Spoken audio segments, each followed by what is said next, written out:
70%. One country, every phone you own.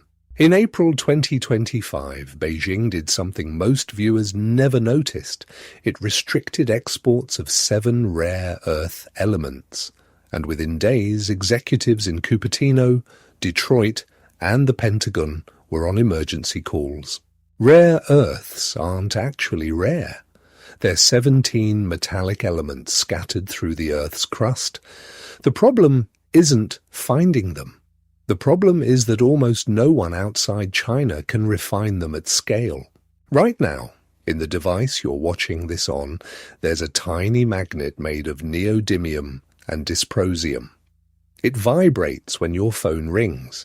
It steers the lens that focuses this video. Without it, your phone is glass and aluminum.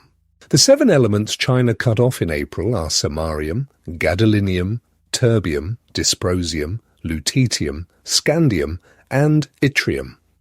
They power electric motors, fighter jets, MRI machines, and the lasers that etch every microchip on Earth. China didn't get here by accident. In the 1980s, Deng Xiaoping famously said, "The Middle East has oil, China has rare earths." For 40 years, Beijing built mines, refineries, and patents while the West shut its own operations down over pollution costs. Most of it comes from one place, Bayan Obo, an open-pit complex in Inner Mongolia the size of Manhattan. It produces nearly half of the world's rare earth oxides, and it's been running, almost without pause, since 1957.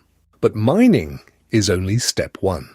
The bottleneck is refining, separating one element from another in a chemical process so complex and toxic that China handles around 90% of it globally. On April 4, 2025, China's Ministry of Commerce released a single document.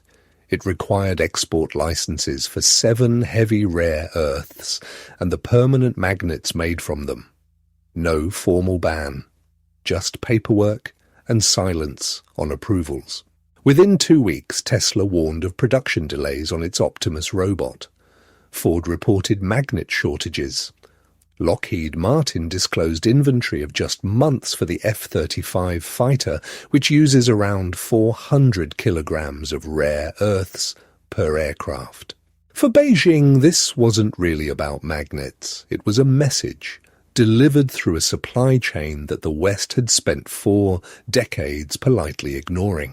Behind the policy are tens of thousands of refinery workers in cities like Baotou, where the air still tests positive for radioactive thorium and the groundwater for fluoride. The cost the West outsourced in the 1990s never disappeared. It just moved. In November 2025, China paused some of the curbs after meetings with US negotiators. Markets exhaled, but the licenses didn't disappear. They were suspended.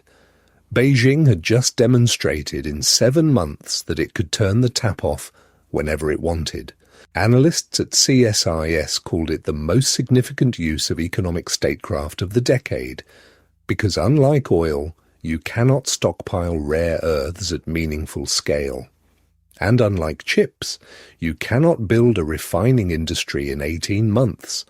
Western capacity is roughly a decade behind. There is 1 US mine, Mountain Pass, in California, and 1 new processor in Texas. Together, they are projected to cover around 15% of US demand by 2027. Australia, Vietnam, and Malaysia are scaling. But scale takes capital, time, and a tolerance for the chemistry that drove this industry overseas in the first place. Which means the next time you charge a phone, drive past a wind turbine, or read about a fighter jet contract, you are looking at a piece of a country whose grip on the periodic table is, for now, almost total.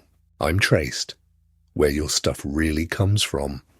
Next episode, what's inside that wind turbine back to the mountain it came from?